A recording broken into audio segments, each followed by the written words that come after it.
नमस्कार दोस्तों, सरकारी भर्ती में आपका स्वागत है। दोस्तों आज हम पढ़ेंगे क्रिया। ठीक है, हिंदी व्याकरण की पूरी सीरीज चल रही है हमारी। जो लोग अगर शुरू से नहीं देखे हैं तो निवेदन है कि आप लोग जो है प्लेलिस्ट में जाके शुरू से देखें। पूरा व्याकरण अच्छी तरह से आपको समझाया गया है। ठीक है, तो आज का टॉपिक हमारा जो है क्रिया है। क्रिया हम देखेंगे। ठीक है, तो क्रिया क्या होता है? नाम से कुछ महसूस हो रहा है आपको? क्रिया क्या होता है? जिस शब्द अथवा शब्द समूह के द्वारा किसी कार्य का होना पाया जाए, ठीक है, या अथवा किए जाने का बोध हो, उसे क्या है? क्रिया कहते हैं। समझ गए? कोई भी शब्द हो, सिंपल सा समझ लो, कोई भी शब्द हो जिसमें कार्य का बोध हो या कार्य करने का जो है एक तरह से बोध हो, ठीक है, वहां पे हमारा क्या है? क्रिया कहलाता है। सिंपल सा। चलिए, सीता नाच रही है, यहाँ पे क्या है? नाच रही है, क्या है? क्रिया का बोध है, काम कर रही है ना। बच्चा दूध पी रहा है, दूध पी रहा है, काम का बोध हो रहा है। सुरेश कॉलेज जा रहा है, यहाँ पे क्या है? अपना काम कर रहा है वो, है ना। शिवाजी बहुत वीर थे। शिवाजी एक तरह से यहाँ पे जो है वीर जो है एक तरह से उनका कार्य था कि वो जो है बहुत वीर थे। ठीक है, तो यहाँ पे कार्य का बोध का भी मतलब एक तरह से कार्य का होना पाया जाए या कार्य हो रहा हो, वहाँ उसको हम क्रिया बोलते हैं। ठीक है, तो हिंदी में सिंपल सा ये है कि जो शब्द हो या शब्द समूह के द्वारा किसी कार्य का होना या कार्य का होने का बोध हो, उसे हम जो है क्रिया कहते हैं। सिंपल से शब्दों में, साधारण शब्दों में। ठीक है, आपको बिल्कुल तनाव लेने की जरूरत नहीं है, बिल्कुल मस्ती से पढ़िए आप लोग। ठीक है, आपको मैं समझाऊंगा अच्छी तरीके से। कोई भी चीज़ अगर आपको डाउट हो किसी भी टॉपिक पे, तो आप जो है वीडियो को कमेंट बॉक्स में जाके कमेंट कर दिया करिए। ठीक है, वहाँ पे जो भी कुछ होगा मैं आपको रिप्लाई दे दूंगा, और अगर लगेगा वीडियो बनाना है तो वीडियो भी बना दूंगा। लेकिन मैं अपनी तरफ से पूरी कोशिश करूँगा कि आपको कोई भी टॉपिक छूटे ना। ठीक है, तो चलिए, नेक्स्ट हमारा हो गया क्रिया के भेद। क्रिया के भेद हमारे क्या होते हैं? अकर्मक क्रिया, सकर्मक क्रिया। तीसरा हमारा अन्य में मानता, मेन तो दो ही भेद होते हैं, अन्य में हमने द्विकर्मक क्रिया भी ले लिया है। ठीक है, मुख्य रूप से दो ही माना जाता है, कर्मक और सकर्मक क्रिया। अगर आपके एग्जाम में पूछ दिया जाए कि अकर्मक क्रिया क्या है, सकर्मक क्रिया क्या है, क्रिया के भेद क्या है, तो आप बता पाएंगे आसानी से। ठीक है, जो चीज़ें आप पढ़ रहे हो ना, सारी इंपॉर्टेंट है। मैं आपको हिंदी व्याकरण का कोई भी टॉपिक छोड़ने नहीं दूंगा। ठीक है, चलिए अब देख लेते हैं अकर्मक क्रिया क्या होता है। तो अकर्मक क्रियाओं का असर जो है कर्ता पर पड़ता है, वे अकर्मक क्रिया कहलाती हैं। समझ गए?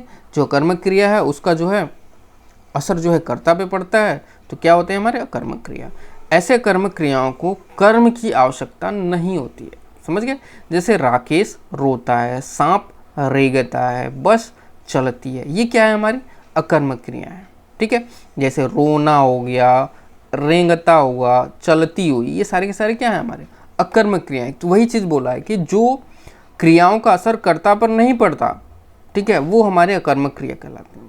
कुछ अकर्मक क्रियाएं हैं, ये देख लीजिए इंपॉर्टेंट, जैसे लजाना, होना, बढ़ना, सोना, खेलना, करना, डरना, बैठना, हंसना, उठना, जीना, दौड़ना, रोना, ठहरना, चमकना, डोलना, मरना, घटना, जागना, उछलना, कूदना, ये सारे के सारे क्या है? हमारे अकर्मक क्रिया।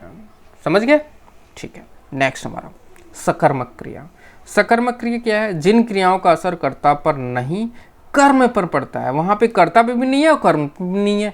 ठीक है, यहाँ पे जिन क्रियाओं का असर कर्ता पर नहीं कर्म पर पड़ता है, वह सकर्मक क्रिया कहलाते हैं। इन क्रियाओं में कर्म का होना आवश्यक होता है। जैसे मैं लेख लिखता हूँ, यहाँ पे आ गया ये सारी चीज़ें, तो यहाँ पे कर्म का होना बहुत ज़्यादा ज़रूरी है। सुरेश मिठाई खाता है, मीरा फल लाती है, और भंवरा फूलों का रस पीता है। तो ये सारे के सारे जो है हमारे सकर्मक क्रिया है। ठीक है, आसानी से बिल्कुल सिंपल से शब्दों में समझ में आ गया होगा। कोई इसमें हार्ड मीनिंग लिखा नहीं है, मतलब हार्ड एक तरह से कह सकते हैं, कठिन जो है हिंदी का कोई शब्द तो लिखा नहीं है, आसानी से समझ में आ गया होगा। ठीक है, नेक्स्ट हमारा रचना की दृष्टि से क्रिया के दो भेद हैं, रूढ़ और यौगिक। रूढ़ और यौगिक ये रचना की दृष्टि से है। ठीक है, याद रखिएगा। तो रूढ़ को देख लेते हैं, छोटा सा है, जिस क्रिया की रचना धातु से होती है उसे रूढ़ कहते हैं। कोई पूछ दे रूढ़ क्या है, तो जिस क्रिया का जो है रचना धातु से होती है उसको रूढ़ कहते हैं। जैसे लिखना, पढ़ना, खाना, पीना, ये सारे के सारे क्या है हमारे रूढ़ क्रिया है।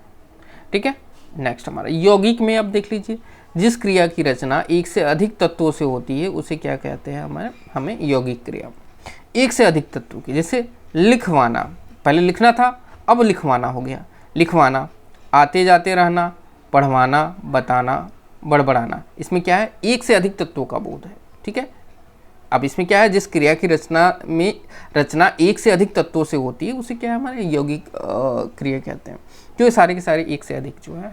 ठीक है, तो लिखवाना, आते रहना, आते जाते रहना, इसमें एक से ज़्यादा हो रहा है ना, अधिक तत्वों का बोध हो रहा है।